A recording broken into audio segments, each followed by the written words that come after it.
Bonjour, alors aujourd'hui c'est la partie 2 du tissu osseux.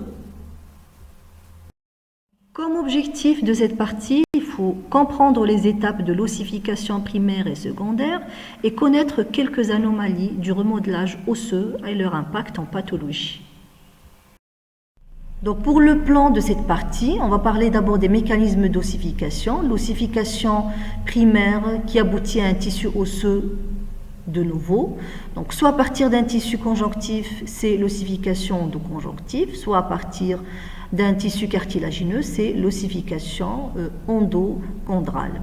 Ensuite, après l'ossification primaire qui aboutit à un os non lamellaire immature, on va parler de l'ossification secondaire qui est une sorte de remodelage osseux et de remaniement portant sur cet os primaire immature pour le transformer en un os qui est mature et lamellaire.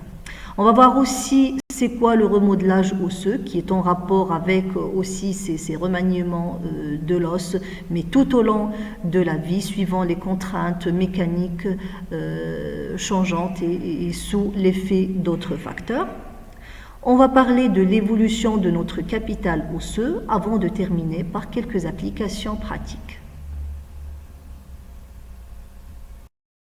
Pour les mécanismes d'ossification, il faut savoir que le tissu osseux apparaît de façon séquentielle pendant la vie fœtale, à partir d'un modèle de squelette mésenchymateux qui est préexistant déjà. Il se développe ensuite suivant la croissance de l'enfant et enfin, ça se remanie de façon perpétuelle chez l'adulte en fonction de ses contraintes mécaniques, donc son activité, sous l'effet d'autres facteurs dont on parlera tout à l'heure. Il existe donc des mécanismes d'ossification primaires. Primaire, ça veut dire la fabrication d'un tissu osseux de nouveau, c'est-à-dire il n'y avait pas de tissu osseux préexistant. Donc on va voir ces mécanismes-là. Cette ossification primaire, elle va aboutir à un tissu osseux qui est immature, non lamellaire, réticulaire et tissé. Ensuite, après l'ossification primaire, qui est transitoire, ça va survenir l'ossification secondaire, qui est en rapport avec un certain remodelage osseux, dont le but est de transformer justement cet os primaire immature en un tissu osseux secondaire, lamellaire, mature et adulte. Alors pour l'ossification primaire, c'est une fabrication du tissu osseux de nouveau. Donc on a pris l'exemple du fœtus. La formation de ce tissu osseux peut être intraconjonctive ou endomembraneuse, c'est-à-dire à partir de cellules mésenchymateuses. Et on va voir les exemples de cette ossification. Comme elle peut être endochondrale, c'est-à-dire à partir d'un modèle ou d'une ébauche cartilagineuse.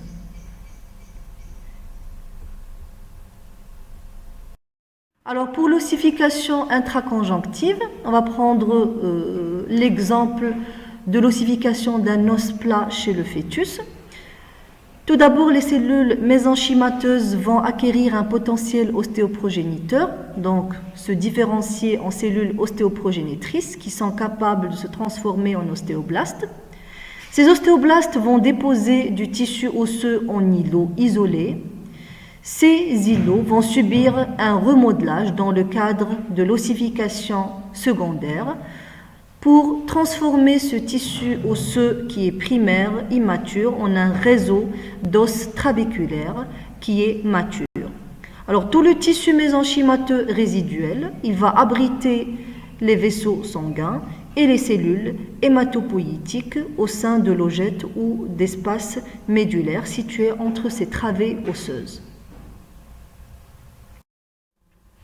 Alors regardez pour cette ossification intraconjonctive, on a deux exemples. On a l'ossification de membrane et c'est l'exemple de l'ossification de la boîte crânienne chez le fœtus.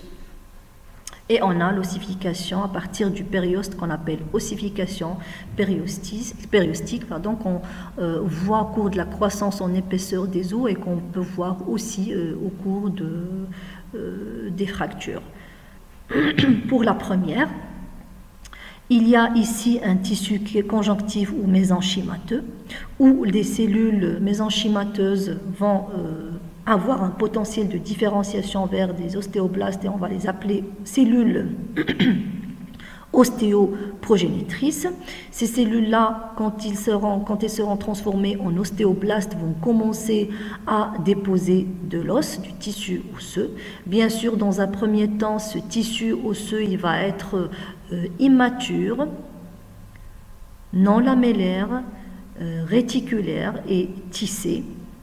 Il ne va pas y avoir une organisation ordonnée entre les lamelles de collagène de la matrice extracellulaire, mais par la suite, avec l'ossification secondaire, qui est une sorte de remodelage osseux qui va transformer ce tissu osseux immature en un tissu osseux mature avec une organisation trabéculaire. On voit très bien ici les travées osseuses.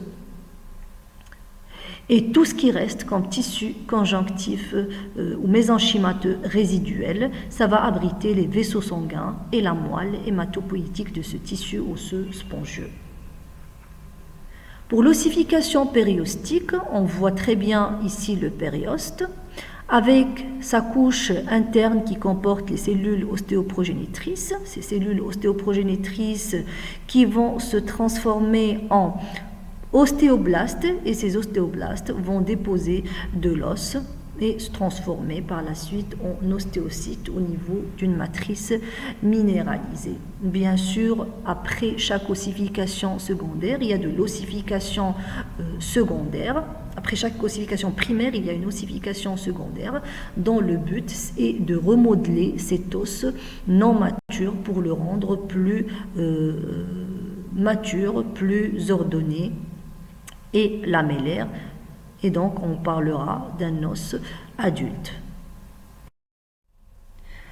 Alors pour l'ossification endochondrale, on va prendre l'exemple de la formation d'un os lent, toujours chez le fœtus. Regardez, on a des cellules du mésenchyme, des cellules mésenchymateuses qui vont se condenser pour former un modèle cartilagineux. Donc là, c'est du cartilage hyalin qui va prendre déjà la forme du futur os lent. D'accord ? Le cartilage est entouré par son péricondre en tissu de soutien. À ce niveau-là, il va y avoir formation de ce qu'on appelle la virole osseuse périostique. Donc, c'est quoi cette virole osseuse périostique ? C'est lorsque les cellules du péricondre vont acquérir un potentiel plutôt ostéoprogéniteur et donc vont donner des ostéoblastes. Donc ce péricondre de ce côté-là va se transformer en périoste. Donc, il va commencer à déposer du tissu osseux selon le mode intraconjonctif ou selon l'ossification intraconjonctive périostique. Alors la formation de cette virole osseuse périostique est le premier événement de l'ossification endochondrale. Qu'est-ce qui va se passer ? Les chondrocytes qui sont situés juste au contact de cette virole, bien sûr la virole elle est circonférentielle, là c'est juste un schéma qui est coupé en frontal pour laisser un petit peu voir ce qui se passe à l'intérieur. Donc les chondrocytes qui étaient à ce niveau-là, ils vont commencer à souffrir, il n'y a plus de péricondre qui va leur ramener leurs besoins nutritifs et en oxygène, sachant que le cartilage n'est pas vascularisé à la différence de l'os et que tous ces nutriments et son oxygène ne va pas provenir de son péricondre. Donc ces chondrocytes, après la formation de cette virole périostique, vont commencer à souffrir, ils vont devenir modifiés, ils vont s'hypertrophier, c'est-à-dire ils vont augmenter de volume, d'accord ? Et ils vont commencer à déposer des sels minéraux au niveau de leur matrice. Donc leur matrice va devenir calcifiée. La matrice extracellulaire va devenir calcifiée à ce niveau-là. De chaque côté de la virole, c'est-à-dire vers les extrémités du prochain os lent. Les chondrocytes vont se multiplier, ils vont proliférer selon le mode isogénique axial, ce qui va donner le cartilage serré. En même temps, on va avoir des bourgeons conjonctivovasculaires qui vont ramener des cellules chondroclastiques qui sont d'origine monocytaire, et ces cellules-là vont avoir un rôle dans la destruction des parois calcifiées des chondrocytes hypertrophiés. Ils vont aussi ramener des cellules ostéoprogénitrices qui vont donner les ostéoblastes qui vont commencer à apposer du tissu osseux primaire dans un premier temps qui va subir l'ossification secondaire et devenir mature. De part et d'autre de ce centre diaphysaire qu'on appelle le centre d'ossification primaire, il y a le cartilage serré, le cartilage hyalin qui va proliférer selon le mode isogénique axial. Donc on voit très bien ici les chondrocytes disposés en piles d'assiettes. Regardez la correspondante de ce schéma-là en image histologique. On voit ici ce cartilage disposé en piles d'assiettes, c'est le cartilage serré. On voit ici le centre diaphysaire ou le centre d'ossification primaire avec les bourgeons conjonctivovasculaires qui ramènent les ostéoblastes en train de déposer du tissu osseux qui va être remodelé, et bien sûr les chondroclastes aussi qui vont essayer de détruire la matrice extracellulaire calcifiée du cartilage hypertrophique. Là en périphérie, c'est le périoste. Alors le processus se poursuivra par l'apparition de centres épiphysaires, d'ossification épiphysaire ou secondaire, et la transformation en os compact au niveau de la corticale et en os spongieux au niveau de la moelle, c'est-à-dire au niveau des épiphyses, au niveau des métaphyses et aussi au niveau de la partie interne de la corticale. Ça se fait grâce, bien sûr, à la minéralisation et grâce à un certain remodelage, le tout étant appelé ossification secondaire. Donc, si vous voulez, l'ossification secondaire, c'est le processus qui va faire suite à l'ossification primaire dans le but de transformer l'os primaire qui est immature, non lamellaire, à un os secondaire qui est mature et qui est lamellaire, adulte, qui est soit spongieux ou trabéculaire en fonction de sa topographie bien sûr, ou aversien et compact. Donc le spongieux et le trabéculaire, on le retrouve au niveau des épiphyses, des métaphyses, au niveau aussi de la partie interne de la corticale, et le compact ou le aversien, on le retrouve au niveau des corticales, des os longs, au niveau aussi des tables externes et internes des os plats. Alors, vous voyez ici, l'érosion va continuer du cartilage calcifié. Donc, on va continuer à éroder ce cartilage calcifié par les chondroclastes. Il va aussi y avoir le dépôt du tissu osseux primaire, ce qui va repousser le cartilage serré en train de proliférer de part et d'autre du centre diaphysaire ou du centre d'ossification primaire. Et ceci va se faire aussi au niveau de l'épiphyse. Cette ossification va se faire aussi au niveau de l'épiphyse supérieure et l'épiphyse inférieure, ce qui va faire reculer et réduire ce cartilage proliférant serré qu'on appelle le cartilage serré et le maintenir sous forme d'une zone de croissance ou de cartilage de conjugaison au niveau des zones qu'on appelle les métaphyses. Donc c'est à partir de ce cartilage serré qu'on va faire croître cet os en longueur. Voilà, toujours pour cette ossification endochondrale. Là, vous avez le cartilage hyalin à partir de l'épiphyse. Là, le cartilage serré au niveau de la métaphyse. Et là, le cartilage hypertrophique au niveau de la diaphyse qui va dégénérer, où il va y avoir une calcification de la matrice extracellulaire. Après, bien sûr, la formation de la virole périostique. Et là, vous voyez très bien les bourgeons conjonctivovasculaires qui ramènent à la fois les cellules qui vont résoudre résorber la matrice extracellulaire calcifiée qui sont appelées les chondroclastes et ramener en même temps les ostéoblastes qui vont commencer à déposer du tissu osseux dans un premier temps primaire, mais qui va subir de l'ossification, du remodelage, des remaniements, c'est-à-dire de l'ossification secondaire pour aboutir à un tissu osseux mature. Là, en histologie, on voit très bien ce cartilage hyalin du côté épiphysaire. Là, c'est le cartilage serré qui prolifère selon le mode isogénique axial et on voit très bien les piles d'assiette de ces chondrocytes-là. Les chondrocytes qui vont s'hypertrophier après avoir souffert à cause de la virole périostique. Donc, ils vont aussi calcifier leur matrice et là, de ce côté-là, les bourgeons conjonctivovasculaires qui ramènent les chondroclastes pour détruire, résorber cette matrice et les ostéoblastes pour déposer le tissu osseux primaire. Donc la croissance des os longs en longueur et en épaisseur va se faire pendant l'enfance et pendant l'adolescence. Cette ossification endochondrale va persister aux deux extrémités grâce au cartilage de conjugaison ou appelé encore cartilage de croissance, qui est cette plaque de cartilage qu'on a vue en prolifération active. Ensuite, les appositions de cartilage et la conversion en os trabéculaire va augmenter de façon progressive la longueur de l'os. À la puberté, sous l'influence des modifications hormonales, notamment les stéroïdes sexuels, la multiplication des chondrocytes va s'arrêter et le cartilage serré va disparaître et la croissance de l'os sera terminée.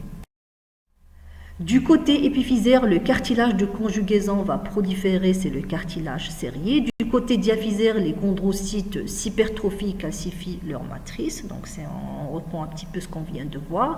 Les ostéoblastes vont déposer de l'ostéoïde sur la matrice calcifiée. Le remodelage de l'os déposé et donc l'ossification secondaire va se faire pour mettre en place de l'os compact au niveau de la corticale, de l'os trabéculaire ou spongieux au niveau de la partie interne de la corticale, au niveau des métaphyses et au niveau des épiphyses.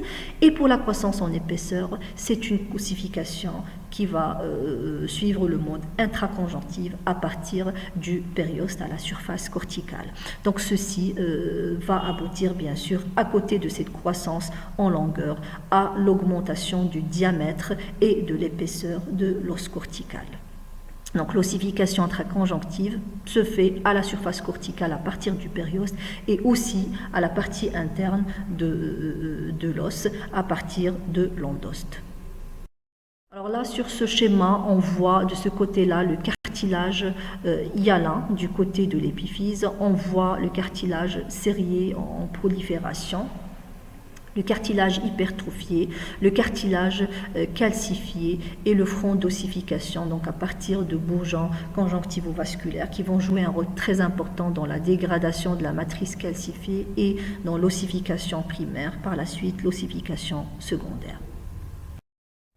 Alors sur cette image histologique, on voit ici le cartilage de conjugaison de croissance qui est cette plaque proliférative, regardez, de cartilage qui se multiplie ou prolifère en mode isogénique axial. Donc c'est le cartilage serré. Par la suite, on a le cartilage hypertrophié. Là, c'est le front d'érosion, donc là où les bourgeons conjonctivovasculaires vont venir pour éroder les parois calcifiées du cartilage hypertrophié.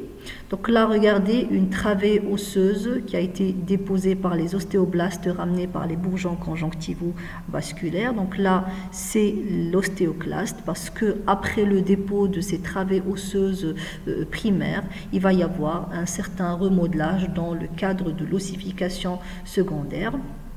Et ce remodelage va aussi faire appel aux ostéoclastes pour transformer l'os primaire en os secondaire, mature et lamellaire, donc spongieux ou trabéculaire au niveau des épiphyses et des métaphyses, au niveau aussi de la partie interne de la corticale et compact au niveau de la corticale.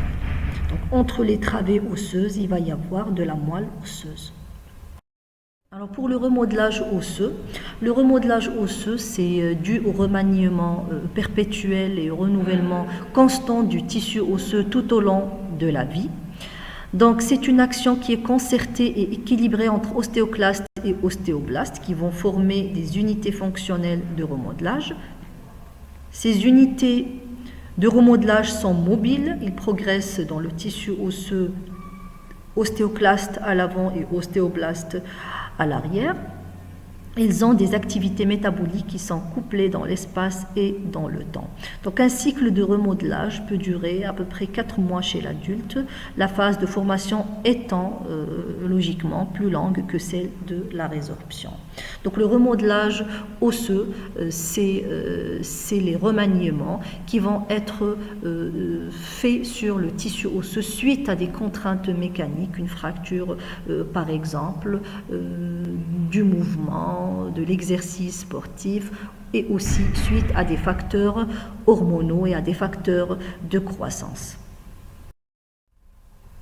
Alors regardez sur cette image, on a ici le tissu osseux avec la matrice extracellulaire minéralisée, les ostéocytes.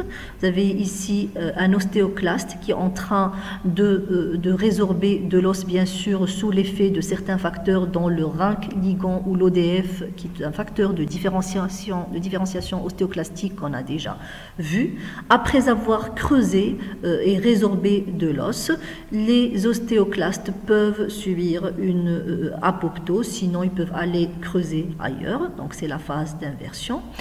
Et de ce côté-là, on voit très bien les ostéoblastes qui sont en train de synthétiser, de combler un petit peu la perte osseuse qu'a engendré l'ostéoclaste, bien sûr sous l'effet également de certaines substances, à savoir facteurs de croissance, hormones stéroïdiennes. On va voir ça dans la régulation. Donc c'est la phase de la formation osseuse. Alors regardez sur ce schéma, on a ici le tissu osseux, la masse osseuse avec la matrice minéralisée. Là vous avez l'ostéoblaste et là vous avez l'ostéoclaste avec ses précurseurs, son précurseur. Donc, suite à l'effet de plusieurs facteurs, dont l'hormone parathyroïdienne, il y a aussi la vitamine D3, la prostaglandine et certaines cytokines, il va y avoir production du MCSF. Et vous vous rappelez du MCSF, il a un rôle très important dans la prolifération et la survie de la lignée monocytaire. Ça va aussi produire l'ODF, donc cet ostéoblaste va synthétiser l'ODF qui est le facteur de différenciation ostéoclastique qu'on a appelé aussi le RINC ligand. Ce RINC ligand qui va être exprimé au niveau de la membrane cytoplasmique de l'ostéoblaste, il va aller chercher son récepteur au niveau des pré-ostéoclastes, voilà, et il va s'y fixer pour induire la fusion des préostéoclastes et la formation de l'ostéoclaste avec son activation. Alors là, on a la calcitonine qui est aussi une hormone, mais cette fois-ci, c'est une hormone qui est antagoniste à la PTH. La PTH qu'on vient de voir, elle va stimuler les ostéoclastes dans le sens de la résorption osseuse et donc la libération du calcium, et donc c'est une hormone qui est hypercalcémiante, alors que la calcitonine, c'est une hormone qui va venir inhiber l'ostéoclaste au niveau d'un récepteur membranaire, et donc ça va empêcher la résorption, et donc il ne va pas y avoir une libération de calcium. C'est pourquoi c'est une hormone qui est hypocalcémiante. Alors regardez pour ce schéma-là, vous avez l'ostéoblaste qui va être cette fois-ci, si vous voulez, stimulé par d'autres facteurs, dont les œstrogènes et certains facteurs de croissance. Et suite à cette stimulation, qu'est-ce qui va se passer? Il va y avoir une diminution de la formation du RINC ligand ou de l'ODF, voilà, une diminution de son expression, et en même temps une synthèse, la synthèse d'un autre facteur qui est l'OPG ou l'ostéoprotégérine, qui est ce facteur-là. Regardez, cet OPG, qu'est-ce qu'il va faire? Il va aller s'interposer entre le récepteur ou le RINC ligand et son récepteur. Ça va empêcher donc la différenciation du préostéoclaste en ostéoclaste, et donc ça va empêcher la résorption osseuse. Donc regardez sur ce schéma où on a l'ostéoblaste au centre. Il y a un certain équilibre entre tout ce qui est perte de la masse osseuse ou diminution de la masse osseuse qui est l'ostéorésorption et entre l'ostéoformation ou l'augmentation de la masse osseuse. Bien sûr, il y a des facteurs qui vont agir de chaque côté. On a pris ici l'exemple de l'hormone parathyroïdienne qui est une hormone hypercalcémiante, va jouer un rôle dans la résorption, la stimulation de la résorption osseuse et donc dans la libération du calcium. Alors qu'est-ce qu'elle va faire? Elle va stimuler l'ostéoblaste pour qu'il sécrète le MCSF et celui-là va induire la prolifération de la lignée monocytaire et sa survie. Et ces précurseurs ou ces cellules monocytaires vont donner des précurseurs ostéoclastiques qu'on appelle les préostéoclastes qui vont être transformés en ostéoclastes par leur fusion. Mais comment? Toujours en stimulant par cette parathormone l'ostéoblaste à synthétiser le RINC ligand qui est le facteur de différenciation ostéoclastique et ce RINC ligand qui va aller se fixer sur ces récepteurs au niveau des préostéoclastes. Alors regardez aussi pour l'OPG qui est l'ostéoprotégérine et qui a un effet antagoniste ou qui va empêcher la liaison du RINC ligand à son récepteur, il est synthétisé en faible quantité. Donc si vous voulez, le facteur de différenciation ostéoclastique l'emporte sur l'OPG et donc il y a une différenciation ostéoclastique et une résorption osseuse. De l'autre côté du schéma, si vous prenez l'exemple des œstrogènes, ils vont avoir un effet sur l'ostéoblaste. Cet effet-là, il va se traduire par la diminution de la synthèse du MCSF et donc la diminution ou le ralentissement de la prolifération de la lignée monocytaire et aussi par la diminution de la synthèse du RINC ligand ou de l'ODF pour diminuer ou pour inhiber la différenciation ostéoclastique. De la même façon, on aura une élévation de la synthèse de l'ostéoprotégérine par toujours l'ostéoblaste et cette ostéoprotégérine, on a bien vu que son rôle est de s'interposer entre le RINC ligand, même si elle est là, entre ce RINC ligand et son récepteur pour empêcher justement ces différenciations ostéoclastiques et pour ne pas résorber, pour au contraire maintenir et c'est-à-dire faire augmenter la masse osseuse. Alors pour notre capital osseux, il augmente régulièrement pendant toute la période de croissance jusqu'à l'âge de 20 ans, puis il reste stable. Et il va diminuer ensuite avec l'âge, c'est l'ostéoporose, de façon plus prononcée chez la femme après la ménopause. Pourquoi? Parce qu'il y a un manque d'œstrogènes. Et on a vu très bien que les œstrogènes, ils ont plutôt un effet ostéoformateur. Donc quand ils ne sont pas là, il ne va pas y avoir d'ostéoprotégérine et donc il va y avoir une levée de l'inhibition sur la synthèse de l'ODF qui est le RINC ligand et donc de l'activation ostéoclastique et donc de la résorption osseuse, d'où l'intérêt d'un traitement hormonal substitutif chez ces femmes-là. Alors pour les applications pratiques, il y a les tumeurs osseuses, donc tumeurs malignes comme l'ostéosarcome, tumeurs bénignes comme l'ostéome ostéoïde. Il y a l'ostéomalacie, c'est une pathologie où on a un défaut de minéralisation du tissu osseux, ça donne des os ramollis et susceptibles aux fractures et aux déformations.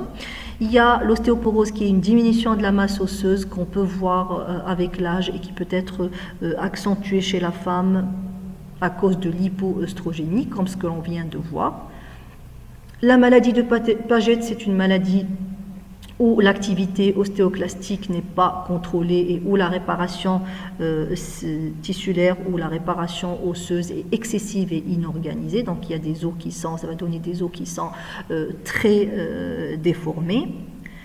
Alors pour le cinquième exemple de ces applications, la fracture. Alors la fracture, j'ai pris ici l'exemple d'un os lent. Vous avez une fracture ou solution de continuité au niveau de la diaphyse de cet os-là. Dans un premier temps, il va y avoir du sang, de l'hémorragie, donc l'hématome qui va combler cette solution de continuité, qui va ramener des capillaires avec lui, donc bien sûr des capillaires sanguins et des cellules mésenchymateuses. Ces cellules mésenchymateuses vont donner du tissu conjonctif et du tissu cartilagineux, donc un cal conjonctif et puis cartilagineux.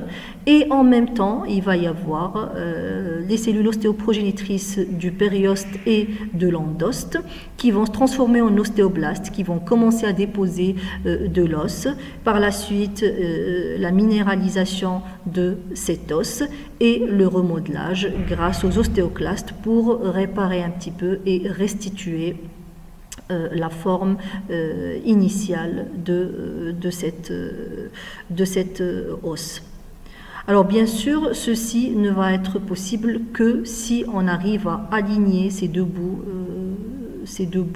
fracturaires, le bout proximal et le bout distal, que ce soit de façon orthopédique par une immobilisation plâtrée ou chirurgicale par des broches ou des fixateurs. Voilà, je vous remercie.